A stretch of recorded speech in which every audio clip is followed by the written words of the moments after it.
বাদশাহ জঙ্গি নুরুদ্দিন তাদেরকে উঠাইয়া ময়দানে নিয়ে প্রমাণ করলেন, এই যে দেখো নবীর দুশমন সুরত কিন্তু হুজুর।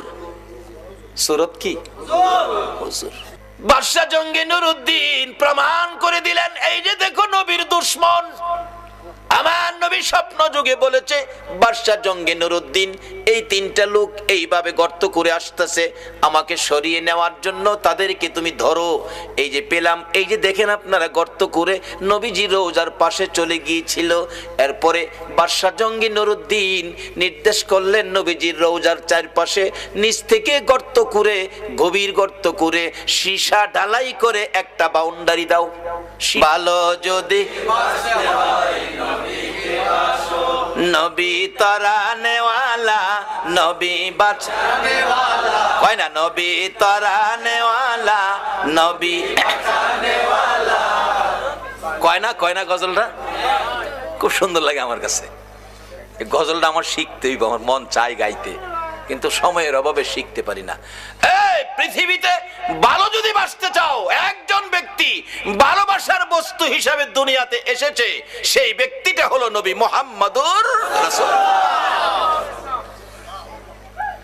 রাসূল হাদিস শরীফে বলেছে, লা ইউমিনু আহাদুকুম হাত্তা আকুনা আহাব্বা ইলাই মি ওয়ালিদিহি ওয়া ওয়ালাদিহি ওয়ান নাস আজমাইন। ভালোবাসা ও ত্রুটি যুক্ত ভালোবাসা নয়।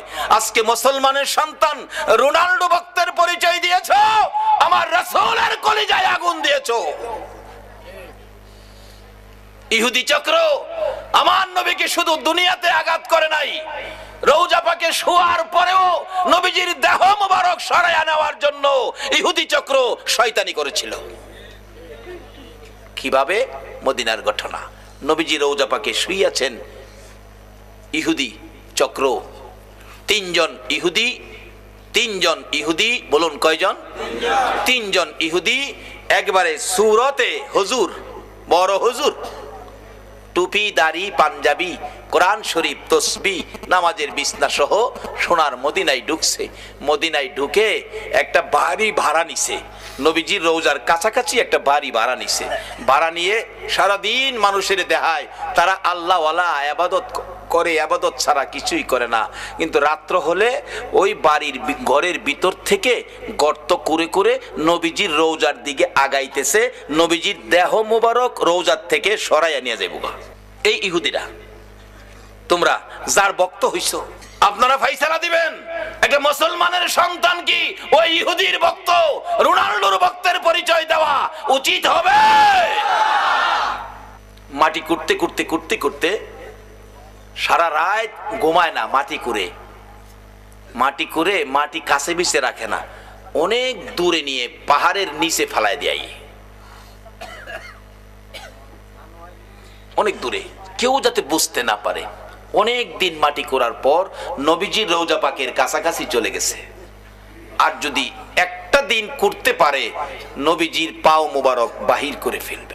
তখনকার সময়ের বাদশাহ জঙ্গি নুরুদ্দিন, ওই এলাকার শাসনের ভার তার হাতে ছিল। নবীজি স্বপ্ন যুগে এই তিনজন লোককে দেখাইয়া বলতেছে, ও বাদশাহ জঙ্গি নুরুদ্দিন, এই তিনটা লোক ইহুদি, তারা এইভাবে মাটির নিচ দিয়ে চক্রান্ত করে গর্ত করে আসতেছে আমাকে সরাইয়া নেওয়ার জন্য, তুমি তাদেরকে প্রতিহত করো। স্বপ্নে দেখছেন, উঠে বসে গেলেন, কি দেখলাম, আবার শুয়ে গেছে, ঘুমিয়ে গেছে। নবীজি আবার ডাক দিলেন, কারণ কালকে সারাদিন সারা রাত মাটি করলে আমারে বের করে ফেলবে। জঙ্গি নুরুদ্দিন, ঘুমিয়ে গেছো, আমি ডাকলাম শুনলা না? এই তিনটা শয়তান, তিনটা দুশমন আমাকে সরিয়ে নেওয়ার জন্য মাটির নিচ দিয়ে গর্ত করে আসতেছে, তুমি তাদেরকে থামাও। নুরুদ্দিন উঠে বসে কিছুক্ষণ চিন্তা করলেন, রাত্র গভীর, কি দেখলাম, আবার শুয়ে গেছে। তিনবারের মাথায় রাসূল একটু কষ্ট মনে বলছে, নুরুদ্দিন আমার কথাটা শুনলা না? তুমি আর শুইতে পারবা না, বিছানায় পিঠ লাগাইতে পারবা না, তুমি মদিনায় যাও। বাদশাহ জঙ্গি নুরুদ্দিন রাত্র গভীর, পাগলা ঘন্টা বাজাইছে, তার সৈন্যরা দৌড়ায় আসছে। কি ব্যাপার বাদশাহ, রাত্রে পাগলা ঘন্টা কেন বাজালেন? দুইটা চোখের পানি গাল বেয়ে ছেড়ে দিছে। জঙ্গি নুরুদ্দিনের সৈন্যরা, রাসূল আমাকে ডাক দিয়েছে। রে বাবারা, ভাইয়েরা, আজকে যারা এই মাহফিলে বসে আছো, কোন দিন জানি আমার নবী তোমাদের সাথেও স্বপ্নের দেখা দিয়া দেয়। বাবারা, আসুন আমরা জঙ্গি নুরুদ্দিনের কাছে যাই। জঙ্গি নুরুদ্দিন চোখের পানি ছেড়ে বলে, চলো চলো তোমরা মদিনায় যেতে হবে, রাসূল আমাকে ডাক দিয়েছে। ঘটনাটা কি সেটা বলে নাই। সমস্ত সৈন্য লইয়া, অনেক মাল সামান খাদ্য লইয়া রওনা হয়ে গেলেন মদিনায়। প্রথমত সকালবেলা মদিনায় যাইয়া মদিনার শহর আগে ঘেরাও করেছে। ঘেরাও, একটা মানুষ যাতে মদিনার বাহিরে যাইতে না পারে। বলুন, রাসূলকে নিয়ে যাবে, এটা কি সম্ভব? রাসূলের পক্ষে আছে কে? বলুন, রাসূলের পক্ষে আছে কে? ওই ইহুদি চক্র এইভাবে আমার নবীকে সরিয়ে নেওয়ার জন্য চক্রান্ত করেছো। তোমরা ভাবছো রাসূলের কেউ নাই, আমার নবীর গার্জিয়ান হলো স্বয়ং আল্লাহ।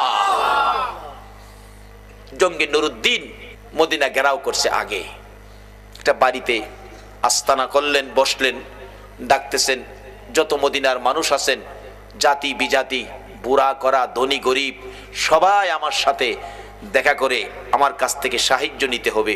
মতান্তরে আমার আয়োজনে তোমাদের খানা খাইতে হবে, না হয় আমার সাথে মুসাফা করতে হবে। এমন একটা ঘোষণা দিয়ে দিলেন। লোকজন বাদশাহ জঙ্গি নুরুদ্দিনের ঘোষণা তো, সবাই আসতেছে। আয়েশা দেখা করলেন, কেউ সাহায্য নিলেন, কেউ নিলেন না, ধনী যারা। এভাবে সবার সাক্ষাৎ শেষ। কিন্তু নবীজি যাকে স্বপ্নে দেখাইছিল তাদেরকে পাওয়া যায় না। একজন মুরব্বীকে ডেকে বললেন, বাবা, মদিনায় কি আরো কোনো মানুষ বাকি আছে যারা জঙ্গি নুরুদ্দিনের সাথে দেখা করে নাই? মুরব্বীরা বলেন, বাদশাহ, জঙ্গি নুরুদ্দিন তিনজন লোক আছে, তারা আল্লাহওয়ালা। আর আল্লাহওয়ালা তারা বিদেশি, তারা তো সাহায্য নেয় না, বরঞ্চ আরো মানুষকে সাহায্য দেয়। বাদশাহ বলেন, তাই নাকি? হ্যাঁ, লোকটি আসে নাই না? তাদের কাছে লোক পাঠালেন, তাদেরকে আসতে বলো। তারা বলছে, আমরা বাদশার কাছে যাব কেন? বাদশা সাহায্য দিবে, আমরাই তো আরো সাহায্য মানুষকে দেই, আমরা যাব না। বাদশার কাছে বললে বাদশা কো তারা আসে না? না, তাহলে আমি নিজেই যাব। বাদশা নিজেই গেলেন, যাইয়া ঘরের দরজায় দাঁড়াইয়া দেখে একজন নামাজ পড়ে, আরেকজন কোরআন শরীফ পড়ে, আরেকজন তসবিহ টিপে।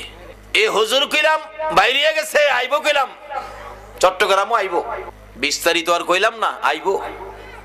তাদের কাছ থেকে ঈমান বাঁচাইতে হলে একটাই পক্ষ, নবী মুহাম্মদুর রাসূল। নবীর ভালোবাসার প্যাকেটে ঢুকে যান। বাদশা জঙ্গি নুরুদ্দিন ঘরের দরজায় তাদের দেখে একটা হুঙ্কার মারলেন, কে তোমরা? নামাজির নামাজ ছুটে গেছে, কোরআন পড়বে, কোরআন পড়া বন্ধ, তসবিহ হাত থেকে পড়ে গেছে। পিছনে তাকায়া দেখে বাদশা জঙ্গি নুরুদ্দিন, যাকে রাসূল নির্দেশ করেছে যাও। এবার চেহারা দেখে তারা বলছে, আমরা। তোমরা এখানে কি করো? বাদশার হুকুম মানলে না? আমরা ধনী মানুষ, মানুষকে সাহায্য দেই, বাদশার সাহায্য আমরা নেই না। বাদশা তাকিয়ে দেখে সাহায্য নিবে যেই তিনটা সূরত নবী স্বপ্নে দেখাইছে, এই তিনটাই তারা। সঙ্গে সঙ্গে সৈন্যদেরকে নির্দেশ দিলেন, তাদেরকে বাঁধো, হাত পাও বাঁধো। বাঁধলেন। তোমাদের দেশ কোথায়? আমরা সুদূর ইটালি আমাদের দেশ, আমরা ইহুদি বংশের জন্ম। কি করো? এখানে ইবাদত করি। ইবাদত করো। খাটের নিচে একটা চাটি, চাটিটা টান দিয়ে সরাইয়া দেখে বিরাট বড় গর্ত। বাদশা জঙ্গি নুরুদ্দিন গর্তের ভিতরে নামলেন। নাইমা যাইতে যাইতে যাইতে যাইতে দেখে একবারে নবীজির রওজা মোবারকের কাছে চলে গেছে। আর একটা দিন যদি গর্ত মাটি করতে পারতো, নবীজির পাও মোবারক বাহির করে ফেলতো। বাদশা জঙ্গি নুরুদ্দিন তাদেরকে উঠাইয়া ময়দানে নিয়ে প্রমাণ করলেন, এই যে দেখো নবীর দুশমন, সূরত কিন্তু হুজুর। সূরত কি? হুজুর। বাদশা জঙ্গি নুরুদ্দিন প্রমাণ করে দিলেন, এই যে দেখো নবীর দুশমন। আমার নবী স্বপ্ন যুগে বলেছে, বাদশা জঙ্গি নুরুদ্দিন এই তিনটা লোক এইভাবে গর্ত করে আসতেছে আমাকে সরিয়ে নেওয়ার জন্য, তাদেরকে তুমি ধরো। এই যে পেলাম, এই যে দেখেন আপনারা গর্ত করে নবীজি রওজার পাশে চলে গিয়েছিল। এরপরে বাদশা জঙ্গি নুরুদ্দিন নির্দেশ করলেন, নবীজির রওজার চারপাশে নিচ থেকে গর্ত করে, গভীর গর্ত করে, সীসা ঢালাই করে একটা বাউন্ডারি দাও। সীসা ঢালাই, যাতে কোনো শত্রু এই আক্রমণ আর কোনোদিন না করতে পারে। আমার আল্লাহ বলেন, বাদশা জঙ্গি নুরউদ্দিন রে, আমার বন্ধুর হেফাজতের জন্য তুমি সীসা ঢালাই করে দেওয়াল নির্মাণ করেছো। আমি আল্লাহ আজ থেকে কিয়ামত পর্যন্ত বন্ধুর হেফাজতে ফেরেশতা নিযুক্ত করে দিলাম।